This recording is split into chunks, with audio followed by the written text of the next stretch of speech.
मसीह यीशु के पाक फतमान जलाली बाबरकत नाम में आप सबको सलाम। हम खुदाउंद के नहायत शुक्रगुजार हैं कि खुदाउंद ने हमें मौका बख्शा ताकि हम खुदाउंद के ज़िंदा पाक कलाम को आप तक बयान करें, बतलाएं। और कलाम अक़दस में अज़ीज़ बहन भाइयों, आज हमारा मज़मून है बनी इसराइल मूसा की शरीयत के मतैय। बनी इसराइल मूसा की शरीयत के मतैय। और अगर आपने अभी तक हमारे चैनल को सब्सक्राइब नहीं किया तो बराए मेहरबानी करके अभी कर लीजिए और साथ ही बेल आइकन का बटन दबा दे ताकि हर आने वाले पैगाम का नोटिफिकेशन आपको मिले। अज़ीज़ दोस्तों, यही आपकी हमारे साथ मोहब्बत है और फेवर है, और इसी की वजह से हमें हौसला मिलता है ताकि हम खुदावंद के ज़िंदा पाक कलाम को कसरत के साथ स्टडी करें और उन तमाम बातों को जो खुदावंद के ज़िंदा पाक कलाम में मरकूम है वो आप तक पहुंचा सकें। आए हम खुदावंद के ज़िंदा पाक कलाम में से खरूज की किताब और उसका 20 बाब और उसकी हम 2 आयत को कलाम अक़दस में से तिलावत करेंगे। और कलाम अक़दस में मरकूम है, खुदावंद तेरा खुदा जो तुझे मुल्क मिस्र से और गुलामी के घर से निकाल लाया, मैं हूँ। खुदावंद के मुक़द्दस पाक कलाम पढ़े जाने और सुने जाने पर खुदावंद की बरकत हो। जब खुदा ने अपने मुकर्रा वक्त और मुकर्रा टाइम के मुताबिक अपनी कौम बनी इसराइल को मुल्क मिस्र से आज़ाद करवाना था, तो खुदा ने इस सारे काम के लिए एक शख्स बनाम मुक़द्दस मूसा को खड़ा किया।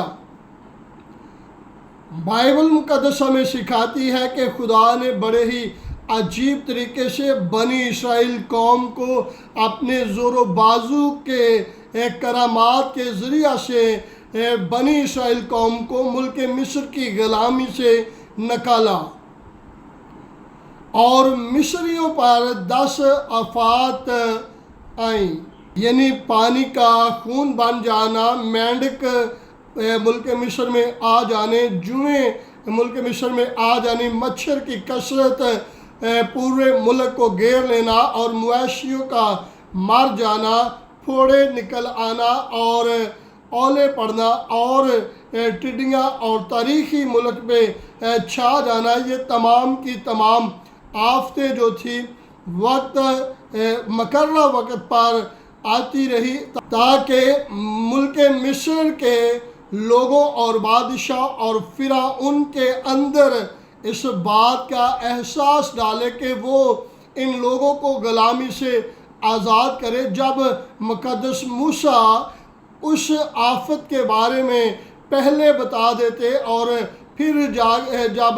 वो आफत आती तो फ़िरौन या मिस्री मुक़द्दस मूसा के पास आते और कहते इस आफत को हमसे ख़त्म करवा, नहीं तो हम सब के सब मर जाएंगे। और फिर उनकी रिक्वेस्ट से खुदा का बंदा उस वबा को थाम देता, बंद करता और वो थम जाती। बाइबल मुक़द्दस हमें सिखाती है कि इन आफात की वजह से फ़िरौन और मिस्री लोगों ने बनी इसराइल कौम को मुल्क मिस्र से जाने दिया। बल्कि हमें बाइबल में से इल्म मिलता है कि बहुत सारे मिस्रियों ने तोहफ़े तवाइफ या ज़ेवरात देकर मुल्क मिस्र से उन्हें निकाला और कहा जाकर तुम बियाबान में खुदा अपने खुदा के लिए दुआ करो या उसकी इबादत करना। और जब ये कौम मुल्क मिस्र से निकली तो आगे बहरा कुलज़म आ गया। खुदा ने उनके रास्ते को रोका नहीं, बंद नहीं किया। तो नज़र आता है बाइबल मुक़द्दस में कि खुदा ने बहरे कुलज़म को 2 हिस्सों में तकसीम कर दिया और पानी दीवार की तरह खड़ा हो गया और बीच में से खुदा के लोग बनी इसराइल कौम जो थी वो गुजर गई। और ये सारी कौम 3 माह के अंदर कोई सीना तक पहुंच गई। और वहाँ खुदा ने मुक़द्दस मूसा नबी की मुआरफत دو تختیوں پر 10 احکام یا 10 احکام کی شریعت، 10 حکم ان کو دیے تاکہ اس کی وہ پیروی کریں، اور موسوی شریعت بھی دی جسے یہودی تورا کہتے ہیں، اور یہ بائبل مقدس میں، انجیل مقدس میں پہلی 5 کتابوں پہ مشتمل ہے، اور ان کتابوں کے نام پیدائش، خروج، احبار، گنتی، استثناء ہے۔ اور اس وقت سے بنی اسرائیل قوم جو ہے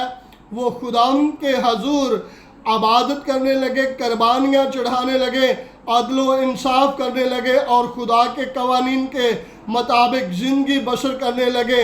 اور وہ قوم باقاعدہ طور پر خداوند اپنے خدا کی عبادت کرنے والی قوم بن گئی اور شریعت پر عمل کرنے والی قوم بن گئی۔ لیکن اس قوم کی کچھ نافرمانیوں کی وجہ سے ملک کنعان کا سفر جو 40 دن کا تھا وہ 40 سالوں پر مشتمل ہو گیا، اور پھر یہ مقدس یشوع کی رہنمائی میں ملک کنعان میں پہنچ گئے، اور وقت گزرنے کے ساتھ ساتھ ان میں قاضی مقرر ہوئے اور پھر بادشاہ بھی بنے۔ لیکن بائبل مقدس ہمیں سکھاتی ہے کہ مقدس سلیمان بادشاہ کے بعد یہ قوم بنی اسرائیل 2 قبیلوں یعنی کہ 2 حصوں میں بٹ گئی، اور خدا کی نافرمانی کی وجہ سے دونوں حصے جو تھے، دونوں گروہ جو تھے، یہ مختلف اوقات میں مختلف قوموں بادشاہوں کی اسیری میں غلامی میں چلے گئے،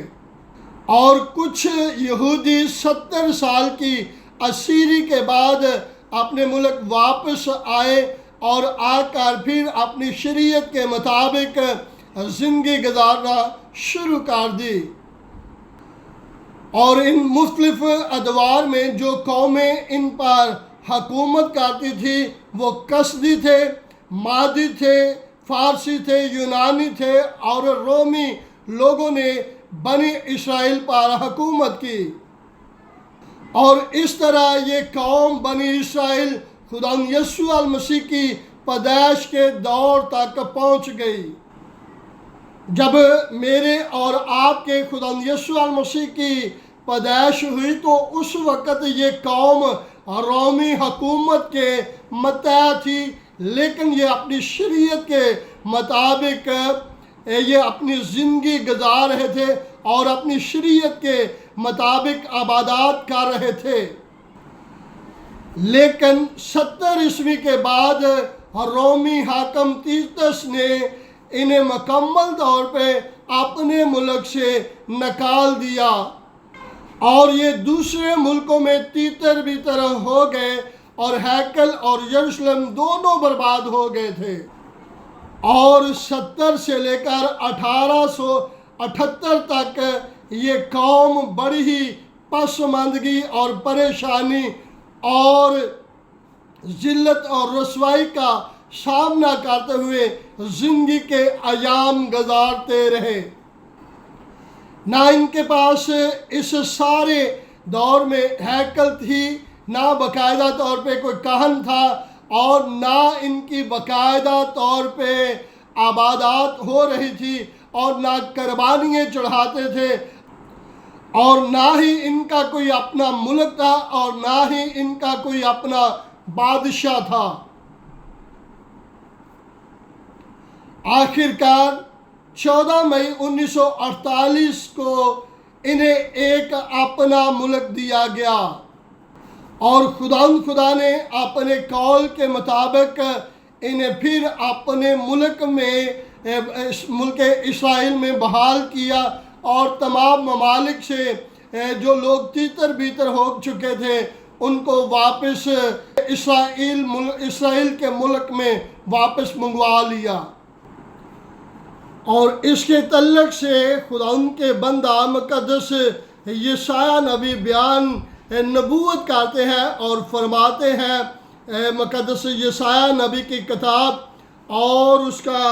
11 बाब और उसकी 12 आयत को हम आपके सामने कलाम अक़दस में से तिलावत करेंगे। कलाम अक़दस में मरकूम है, और वो कौमों के लिए एक झंडा खड़ा करेगा और उन इस्राएलियों को जो खारिज किए गए हों जमा करेगा, और सब बनी यहूदा को जो परगंदा हो गए ज़मीन की चारों तरफ से फराहम करेगा। और खुदा ने इन्हें बहाल किया और एक मुल्क इनको अता कर दिया, दे दिया, और वहाँ पे बनी इस्राएल ने खूब तरक्की की। और पिछले 75 सालों में बनी इस्राएल कौम जो है अपने मुल्क में यहूदी और इस्राएल वहाँ पे मौजूद है, और वहाँ खुदा अपने खुदा की इबादत अपनी शरीयत और कवानीन के मुताबिक कर रहे हैं, और ये अपनी बाकायदा तौर पे शरीयत के मुताबिक और खुदा के कानून के मुताबिक अपनी इबादत कर रहे हैं और करते रहेंगे और खूब तरक्की हासिल करते रहेंगे। खुदा इस कलाम के वसीला से आप सबको बरकत दे, और सीखने के लिए लाजमी आने वाली सीडी को सुनिएगा। खुदा आप सबको बरकत दे। God bless you.